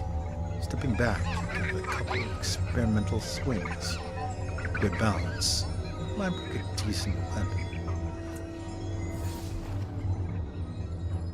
You aren't happy unless you're breaking things, are you?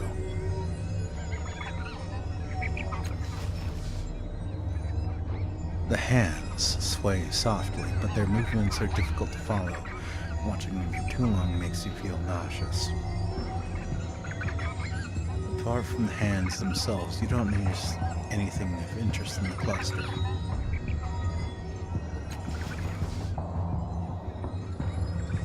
You wrap your hands around one of the wrists and pull with all your strength. Eventually, gasping, you give up. The tendrils seem thicker and stronger now, as if they've fortified themselves against you. Done.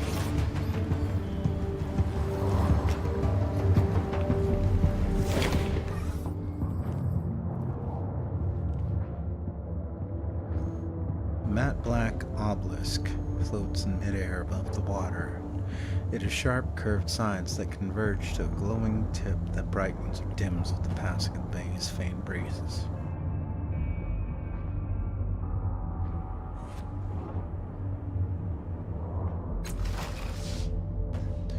You raise your hand towards the obelisk. Dull green light wells within the black stone, fixed on you like a furious eye. I knew someone who did what you're about to do. Aeon Priest. A beam came out of the top of that thing and ripped his face off. Made a fancy nightlight out of his crystal necklace, though. But hey, I'm sure you know what you're doing. Oh, hush. At least the poor priest died in service of his curiosity rather than stumbling about the ghost complaining and feeling sorry for himself. Go ahead if you must. But do be careful.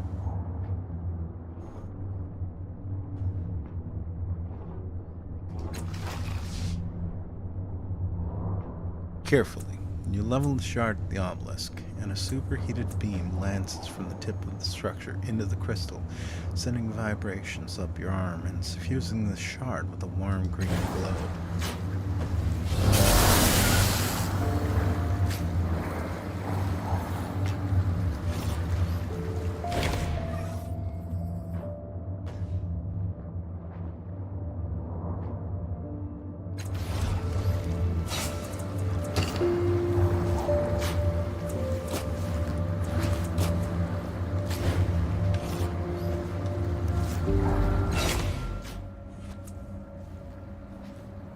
infused crystal shard.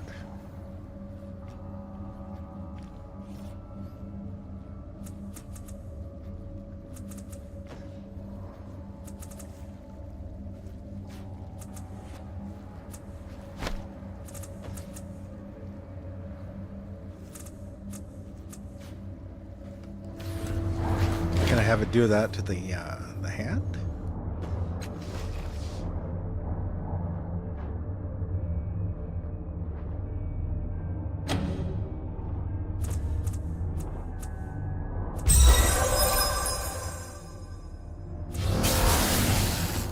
A beam of light streaks from the tip of the obelisk towards your hand, but you are faster and it passes within a hair of your tingling fingertips.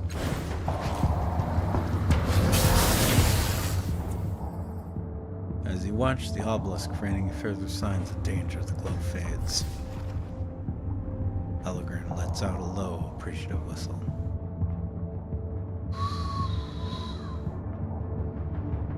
You don't see people dodge light every day.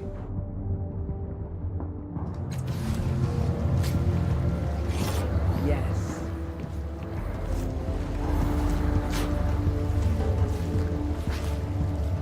Done.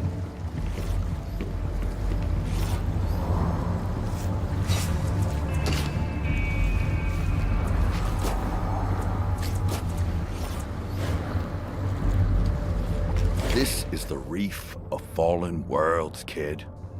It's a dangerous place at the best of times. And with you lighting up the sky as you fell, well, we should get out of here as soon as possible.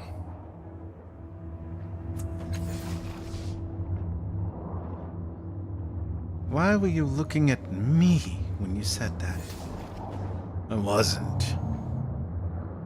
Don't be so paranoid. But when she isn't looking, he raises his eyebrows at you knowingly.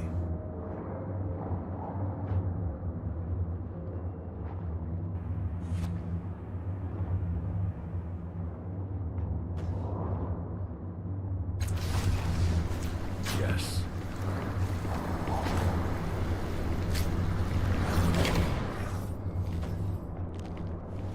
Oh, now it's coming back to me. They break up after we leave the... yeah.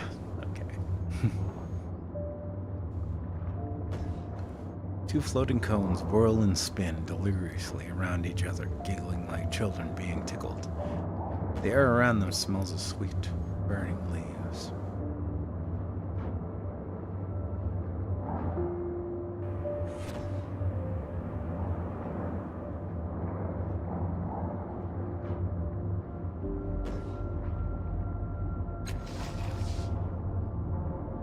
The longer you stare at these artifacts, the more you're convinced that they turn faster when their spiraling paths cross each other.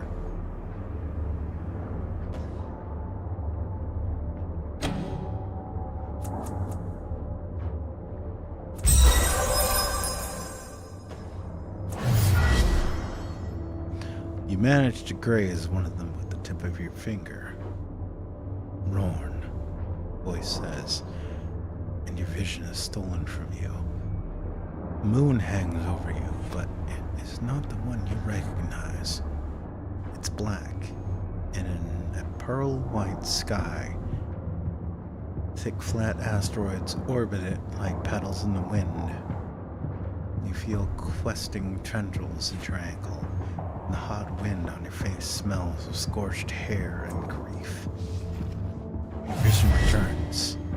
The cones hang motionless for only a second before resuming their giggling dance. What are you? The cones continue whirling and laughing like enraptured dancers, giving no sign that they've heard you. What are you for? The cones greet the question with a split second of hushed silence, following by delighted peals of helpless giggling. They aren't for anything. They're from one of the worlds before this one. Sometimes the Numenera will do something useful. Sometimes they'll turn you inside out. And sometimes they don't do a damn thing that makes sense. I've often said the same thing about you, darling. Fine.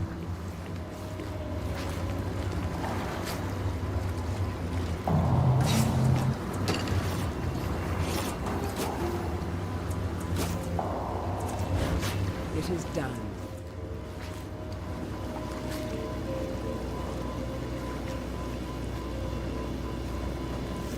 A long cable extends from the spout, and at the point where it dips below the water, it's been snapped in half. The massive construct was trying to climb across the top of the reef when it died. Its surface is pocked with tiny scars and scorch marks.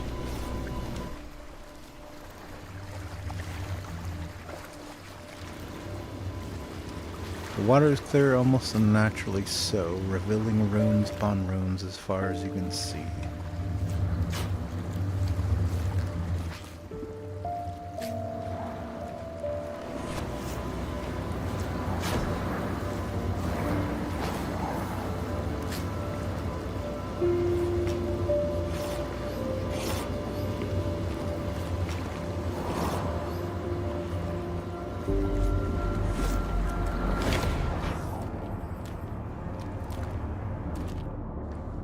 A bubbling mass of sludge floats on the surface of the water. Every once in a while, an oily nodule separates from it and hurtles into the sky. You catch momentary glimpses of a muck-covered object in a putrid mass. Carefully, you lean closer to the heaving mass. After a moment's study, you notice that the globules rising into the sky always contain something. Be it a shimmering core, or an untainted seawater, or a tiny fish.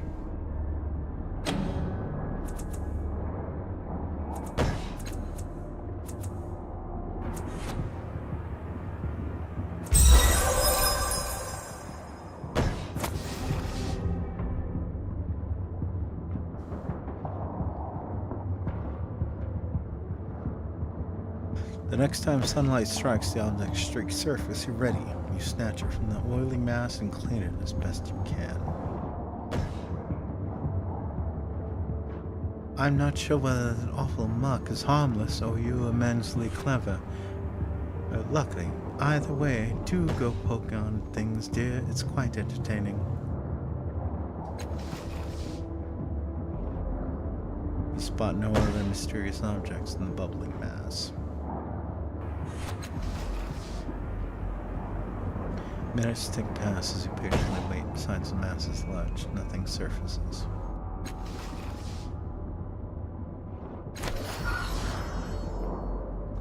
At last, your patience is rewarded when an unusual object bubbles to the surface. Before it can sink out of sight again, you snatch it up.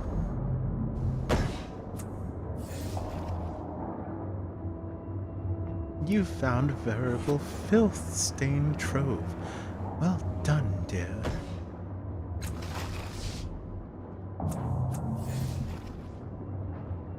You got lucky, kid, but you're not gonna find anything else.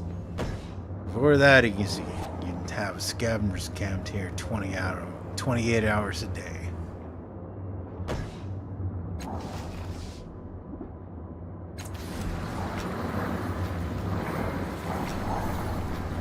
You got it. The table connects the spout to the collection device. The nozzle looks like it may have been attached to another machine at one time. The device is collecting black goop from somewhere underwater and pumping it to the nearby spout. The strange lines and rippling forms of the sunken buildings are dramatically different from the architecture above the waterline.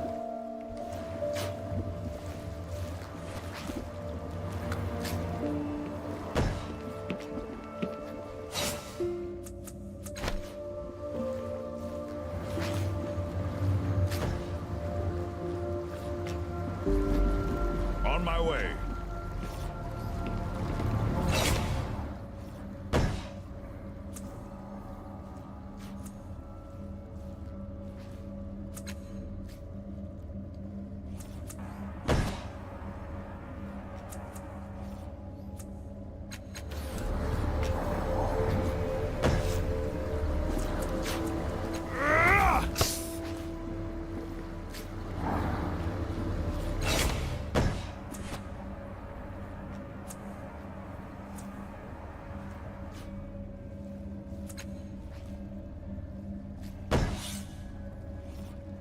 This transparent glass sphere encloses a miniature Skinnifer river of tar running through a wasteland.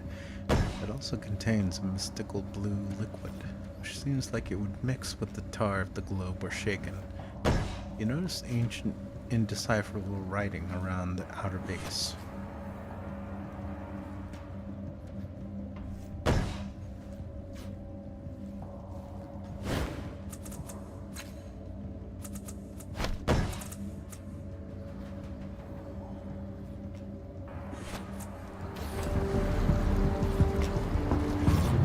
Without doubt.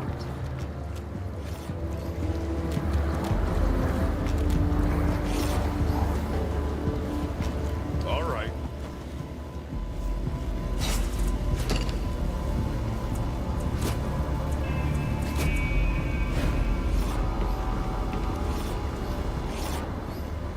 Without doubt.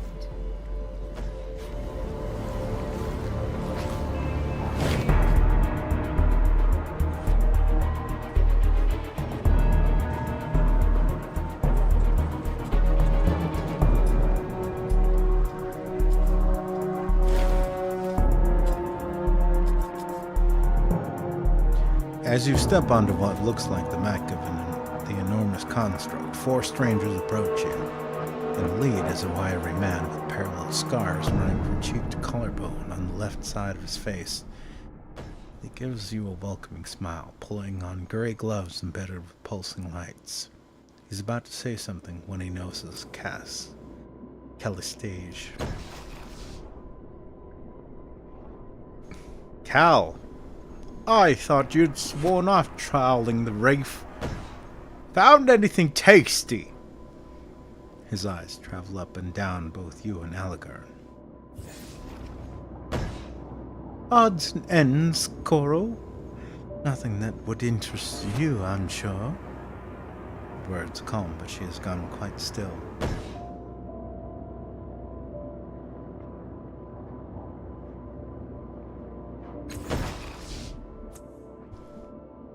His hand curls into a fist at his side. I was wondering, specifically, if you had seen a falling star that landed near here not long ago. I've seen nothing of the sort, dear. What about your friends? I know most of the draft that scavenges the reef these days. It's a rare pleasure to see a new face.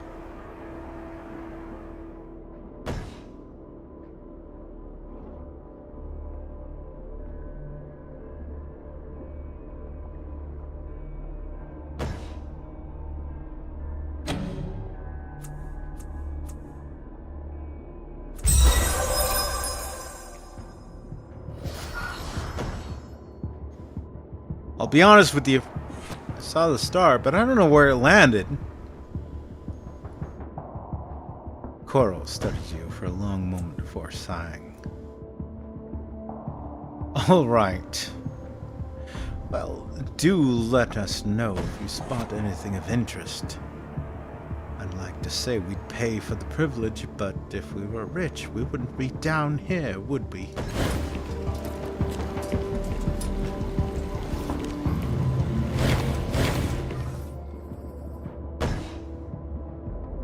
Nice thinking, kid. That would be a fiasco. You figured out why they were here, right?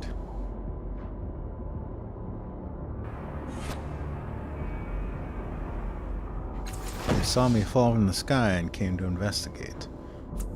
Oh, sure. And they just had that ambush ready to go at the same time as we're leaving. No, kid. Calistage sold us out.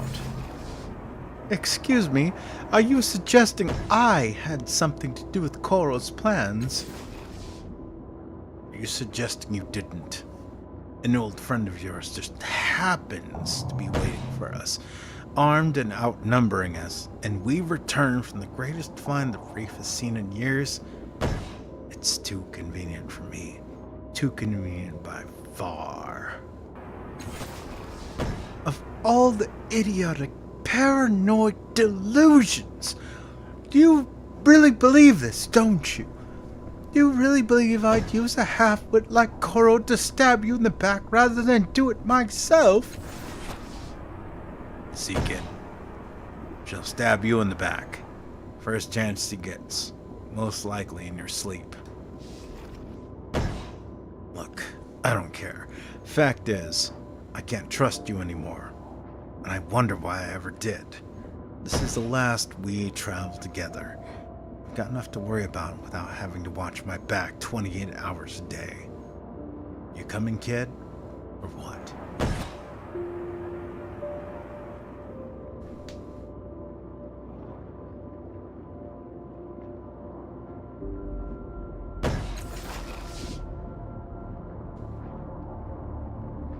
This is just the last needle in a straw that crushed the anine. Oh, this is just the last needle that crushed the anine. You haven't seen 1/10 of her depths, not 1/20th.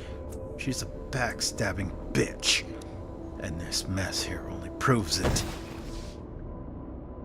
Always a paragon of class, Elegant. If I did have any interest in betraying you, do you really think I would need Koro's help? And yet this is the thanks I get for coddling your pain-riddled, judgmental weakness for so long. I've had enough. Child, I am happy to guide you, but I will not walk another step with this paranoid buffoon. Finally, something we agree on. Kid, she'll chop your head off and spit down your throat. I'll get you to where you need to go and let you sleep at night to boot. It's up to you.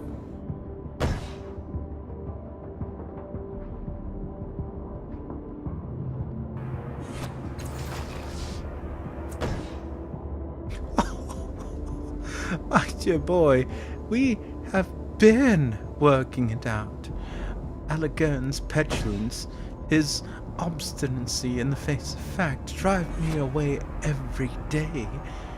He might be strong, but he's also thick. Thick. I dare say you try traveling with him and see how long you endure. Not as long as I have, I'll wager.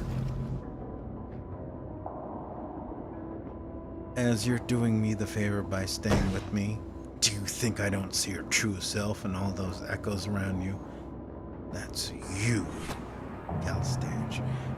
Every facet of it.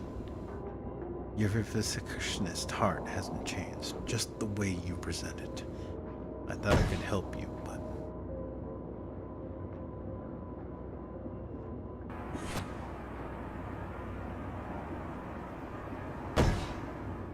What happens if we refuse them both?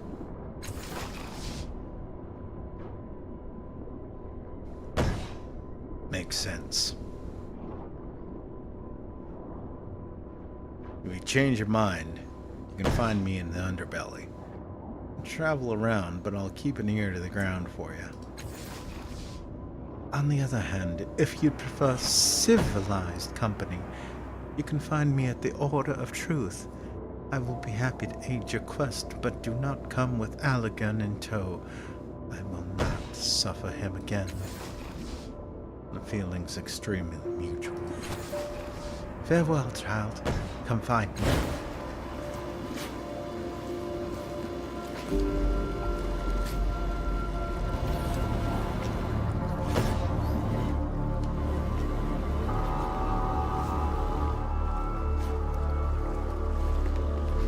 How long have we been going for? Oh, 2 hours. 2 hours. Alright, 2 hours.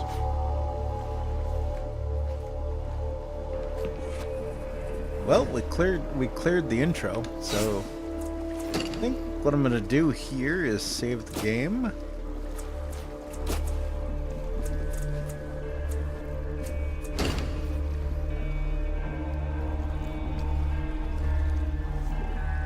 As always, thank you everyone for tuning in.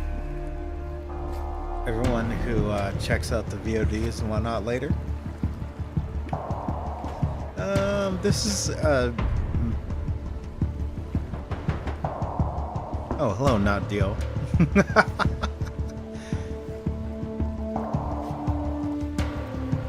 I might stream this more later today.